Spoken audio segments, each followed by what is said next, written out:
Nessa questão aí da palestra que o senhor vai fazer hoje, a gente pode incluir aí um dos principais problemas que eu lido aqui com os nossos ouvintes, as principais reivindicações deles, depressão. Pois é, depressão é um rótulo, tá bom? A pessoa, às vezes, com essa história de rótulo, ela fala assim, eu estou deprimido. E ela acha que vai ter um remédio mágico que vai resolver isso. Não é assim, tá? Geralmente a pessoa que está deprimida, ela tem uma frustração na vida, ela não tem perspectiva do amanhã, entendeu? Isso é que você tem que preocupar. Se você, por exemplo, imagina que você chegasse alguém aqui agora e falasse assim, Leonor, aqui está um ticket, eu estou te dando de presente uma viagem de volta ao mundo para daqui 30 dias. Você organiza a sua vida, que daqui 30 dias você vai viajar. Você não ia ter tempo para ficar deprimida, ia? Não, 29, 28, 27. Por quê? Porque agora você tem um foco lá na frente. As pessoas que se dizem deprimidas, na maioria das vezes, elas perderam o foco da vida. Se você não tem o amanhã, acabou, não tem entusiasmo. Uma pessoa drogada, por exemplo, por que ela está drogada e não sai da droga? Porque ela perdeu a linha de tempo do amanhã. Ela não tem mais um amanhã na cabeça. Se você for, por exemplo, vai visitar uma mesa um banco na praça, onde fica aposentado, sentando ali, jogando dominó. Põe o gravador seu lá e grava e traz para aqui para os seus ouvintes escutar. Você vai ver que o verbo que se conjuga lá é no passado. Eu fui assim, eu fiz isso, eu era. Ninguém está falando no presente, nem tão pouco no futuro. Todo mundo virou para o passado. Você começa a morrer quando as suas recordações começam a ficar mais fortes que as suas aspirações. Entendi. Então, uma pessoa que começa a falar no passado, eu era, eu fui, eu não sei o quê, você sabe que ele está tendo, as recordações passaram a ter um papel na mente dele mais forte que as aspirações. Aí ele começa a entrar em depressão, que ele passa a pensar em preto e branco, entendeu? Entendi. E só os velhos tempos que eram bons, aquilo que era bom, acabou, o que pode fazer? Maravilha. Doutor Laíri, o que é uma pessoa bem nutrida? Tá, então vamos começar, por onde você quer que eu comece? Pela cozinha? Pode ser. Tá bom. Deixa eu só lembrar aqui que nós estamos tendo a sua presença aqui, mas me parece que o senhor vem a convite da farmacotécnica dessa vez, não é isso? A farmacotécnica me traz aqui para fazer essa palestra hoje à noite e a farmacotécnica vai ter quase 250 médicos, sábado e domingo. Se você quiser aparecer lá para ver como é, que eu vou dar treinamento para eles. Esses médicos vêm, eles aprendem a trabalhar com nutrientes, aprendem a trabalhar com hormônios. Muitos já até sabem. É a quinta vez, né? Quinta vez que eu venho aqui, uma vez por ano, entendeu? Isso é um trabalho que a gente faz para treinar médicos. O meu foco é mudar a medicina brasileira, isso aí que eu estou fazendo. Então vamos começar pela cozinha? Vamos começar pelas panelas? Vamos. Se você cozinha com panela de pedra, se você cozinha com panela de ferro, se você cozinha com a panela de alumínio, se você cozinha com a panela de Teflon, ou Teflon, você está pagando um preço. Por exemplo, se você cozinhar com panela de alumínio, quando o alumínio esquenta, ele libera o alumínio. Isso vai para o seu cérebro, vai para a sinapse do cérebro e predispõe a Alzheimer. Então, pacientes com Alzheimer, por exemplo, têm mais alumínio no cérebro. Tá? Isso é provado. Então, você tem que tomar cuidado. Não é um lugar de você economizar.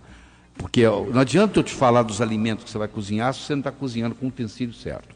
O utensílio certo é cerâmica. Então, você tem que fazer um investimento, mudar suas panelas para cerâmica. Tá bom? Segunda coisa importante é o óleo que você cozinha. Para você ter uma ideia, os óleos vegetais, que a maioria que está me escutando cozinha, entraram no mercado em 1911. A Procter & Gamble lançou o Crisco. Até 1915 não tinha infarto no miocárdio. O Dr. Harris descreveu pela primeira vez um infarto em 1915. Em 1930, nos Estados Unidos, morreram 3 mil pacientes de infarto no miocárdio. Em 1960, morreram 300 mil. O que aconteceu nesse período? O que eu estou discutindo aqui agora é que começaram a cozinhar com os óleos vegetais. Óleo de soja, óleo de girassol, óleo de milho, óleo de amendoim, óleo de coco. Não, óleo de coco não. Óleo de coco eu vou tirar daí. Você vai ver que é a exceção. Tira da lista. Canola é o pior deles. É o canola. Eu sei que muita gente aí fez um silêncio na hora que escutou isso. Porque o canola é o mais caro. Então você pensa assim, se é o mais caro é o melhor. Não existe óleo de canola, existe óleo canola, falta a preposição. Existe óleo de soja, existe óleo de girassol, existe óleo de amendoim, existe óleo canola. Por quê? Canola não é uma planta. Canola é uma sigla. Canadian Oil Low Acid. Existe uma planta venenosa chamada colza, C-O-L-Z-A. A colza era usada para fazer óleo de lubrificação de caminhão, de carro, de autos. O governo canadense pegou essa planta colza venenosa, fez uma modificação genética nela, e ao invés dela produzir 5% de ácido erústico, ela produz 1%, porque o ácido erústico lesa o coração. Por isso que chama Canadian Oil Low Acid. E esse ácido erústico, quando você esquenta ele vira bracídico, que é pior ainda. Então, você vai todo mês no supermercado e traz para casa o seu veneno preferido. A sua avó cozinhava com banha de porco. Exatamente. E ela tinha muita saúde, bem mais do que você. Morreu aos 96. Tá bom? Então, você vai ver um dia, você vai falar assim, você está assistindo Fantástico e vai estar anunciando que o mundo volta a cozinhar com banha de porco. Você ainda vai ver isso, ainda escutado isso. Então, os 3 melhores que tem é a banha de porco, o azeite de oliva, que não pode fritar, tá? Ele pode ser usado para cozinhar, e o terceiro é o de coco. Porque o óleo de coco, ele é saturado, ele não tem jeito de virar trans. O problema do poliinsaturado vegetal é que quando você esquenta ele vira o que se chama trans. Há uma mudança na configuração da molécula. E o trans é antinutriente, entendeu? Ele causa uma série de problemas, ele não deveria ser ingerido.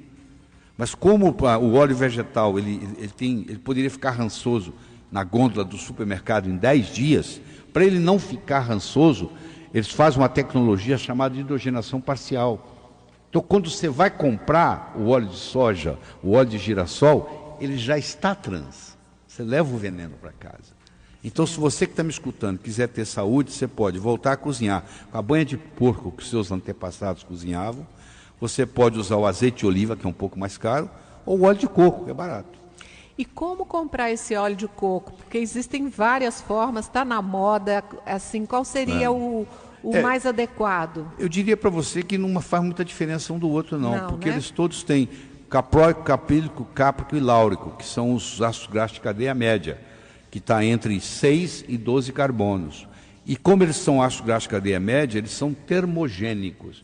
Quem falar para você que o óleo de coco engorda, não entende nutrição. Eles, pelo contrário, eles emagrecem. Todas as populações do mundo, as ilhas do Pacífico, por exemplo, onde predomina o óleo de coco, todo mundo é magro e mesmo não existe AIDS. O óleo de coco não deixa o HIV virar AIDS, porque a pessoa pode ter HIV e não ter AIDS. HIV significa ser portadora do vírus, HIV. Mas para virar AIDS, que é uma doença, é outra história. Então, o óleo de coco não deixa virar AIDS, entendeu? Por causa da ação, existe um ácido graxo no óleo de coco que chama láurico, que 19% do leite materno é láurico. No coco é 47%. Por isso que ele substitui o leite materno. Quando cai no estômago, ele junta uma molécula com a outra e forma uma coisa chamada monolaurina, que mata fungo, mata bactéria, mata vírus, mata parasita. Nos Estados Unidos, eles usam hoje monolaurina para tratar pacientes que estão em hospital com infecção hospitalar, que os antibióticos não funcionam mais. Porque o antibiótico, Leonor, ele atua na parede celular. E ele não mata a bactéria, ele é bacteriostático, ele não é bactericida. Ele não deixa a bactéria reproduzir. Então, por isso que ele chama bacteriostático. Então, o que as bactérias estão fazendo agora? É os superbugs que você conhece. Elas pegam, sabe o que elas fazem?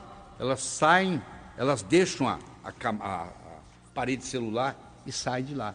E aquela parede celular fica vazia. Elas agora têm uma coisa chamada L-formas. Elas não têm mais parede celular. Não tendo mais parede celular, antibiótico não atua mais nelas e não cresce também, não. Se você fizer um antibiograma, elas não têm cultura, não. Elas não crescem em cultura. E elas matam, né? Você sabe que hoje, eu digo, se você tem um hospital na sua região, quando você estiver na rua dele, atravessa a rua. Porque você pode pegar uma infecção hospitalar no passeio. É não estou brincando, não, verdade. estou falando sério. Não, é verdade, a gente tem comentado sobre isso aqui. É muito pior do que você pensa, porque não se divulga. Porque senão criaria um caos, né? Exatamente. Mas é muito pior do que você pensa. Exatamente.